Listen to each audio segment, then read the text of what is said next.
Ever wondered how a single voice could command kings, ignite wars, and shape the destiny of an entire civilization? Welcome to the enigmatic world of ancient Greece, where gods spoke to mortals through cryptic whispers and veiled prophecies. But what if these divine messages were not as divine as they seemed? Today, we journey back in time to uncover the mysteries of the Greek oracles, exploring the fine line between prophecy and politics, and revealing the art of divine deception. The most famous of all was the Oracle of Delphi, nestled on the slopes of Mount Parnassus. Here, the Pythia, a priestess chosen from the local community, would enter a trance-like state, supposedly channeling the words of the god Apollo. Kings, generals, and common folk alike would make the treacherous journey to seek her guidance. They would ask about everything, from declaring war to planting crops. The answers they received were famously ambiguous, often wrapped in riddles that could be interpreted in multiple ways. Consider the story of King Croesus of Lydia, one of the wealthiest men in the ancient world. Before launching a war against the mighty Persian Empire, he consulted the Oracle at Delphi. The Pythia's response was classic: "If you cross the river, you will destroy a great empire." Filled with confidence, Croesus marched his army across the Halys River, only to be utterly defeated. The great empire he destroyed was his own.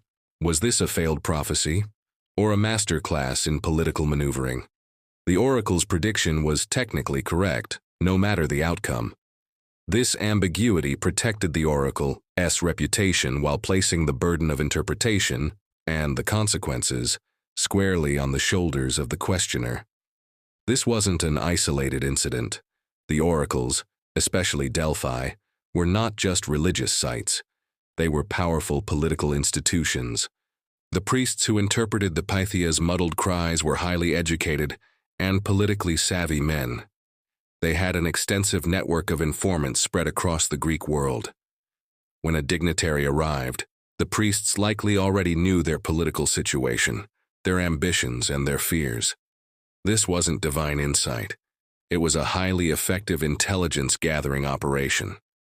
Imagine you're a priest at Delphi. A delegation arrives from Athens, asking whether they should go to war with Sparta.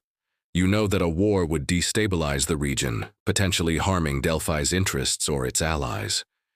You could have the Pythia deliver a terrifyingly negative prophecy, warning of certain doom. Or if you wanted to encourage the conflict, you could offer a hopeful but vague prediction. The priests weren't just interpreters. They were spin doctors, shaping policy from behind a veil of religious authority. But how did the Pythia achieve her famous trance? For centuries, historians believed it was pure theater. The ancient writer Plutarch, who was himself a priest at Delphi, wrote that the Pythia inhaled sweet-smelling vapors, or pneuma, rising from a chasm in the earth. For a long time, this was dismissed as myth, as archaeologists found no such chasm.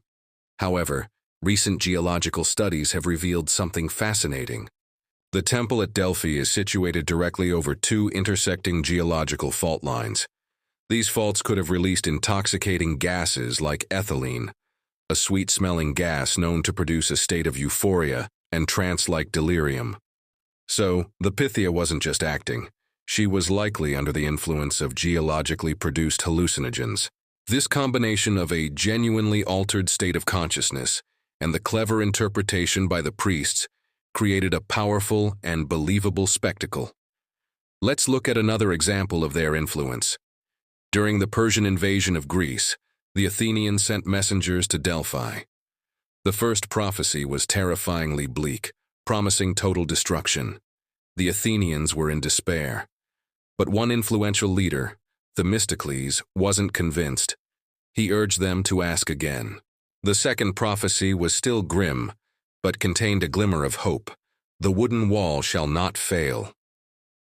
While some interpreted this as a sign to hide behind the old wooden walls of the Acropolis, Themistocles argued it meant they should put their faith in their navy, their wooden wall of ships. He convinced the Athenians to evacuate the city and face the Persians at sea. The result was the legendary Battle of Salamis, a decisive naval victory that saved Greece. Did the priests at Delphi foresee this? Or did they craft a prophecy so ambiguous that a clever leader like Themistocles could use it to rally his people around a brilliant but risky strategy? It was a political masterstroke, using the oracle's authority to validate a military plan. The influence of oracles wasn't limited to Delphi. There were many others, like the Oracle of Dodona, where priests interpreted the rustling of leaves on a sacred oak tree, or the Oracle of Trophonius, which involved a terrifying journey into an underground cave that often left supplicants traumatized for life. Each had its own methods, but the underlying principle was the same: create an atmosphere of awe and mystery, deliver ambiguous answers, and maintain a network of information to stay one step ahead. The power of the oracles rested on a delicate balance of genuine belief, psychological manipulation, and political cunning. The supplicants wanted to believe. In a world full of uncertainty, the idea of having a direct line to the gods was incredibly comforting. The priests capitalized on this desire, using their position to accumulate wealth, influence, and power. They acted as mediators, consultants, and power brokers, all under the guise of divine service. However, the oracle's power eventually waned. As the Greek world was absorbed by the Roman Empire, a new, more centralized power structure emerged. The rise of rational philosophy, championed by thinkers like Socrates and Aristotle, also encouraged people to rely on logic and reason rather than divine prophecy. People began to question the old ways, and skepticism grew. The Roman Emperor Theodosius I, in his effort to enforce Christianity as the state religion, officially closed the Oracle at Delphi in 393 AD, silencing the voice of Apollo after nearly 1,000 years of influence. The story of the Greek oracles is a timeless lesson in the nature of power. It shows how belief can be weaponized, how information is the ultimate currency, and how those who control the narrative can shape reality itself. Doesn't this sound familiar? How we are controlled and manipulated through politics and social media to our present day? The Greeks were masters of illusion, using a combination of theatrics, psychology, and privileged information to guide the course of history. The divine messages were real, but the divinity was often very, very human.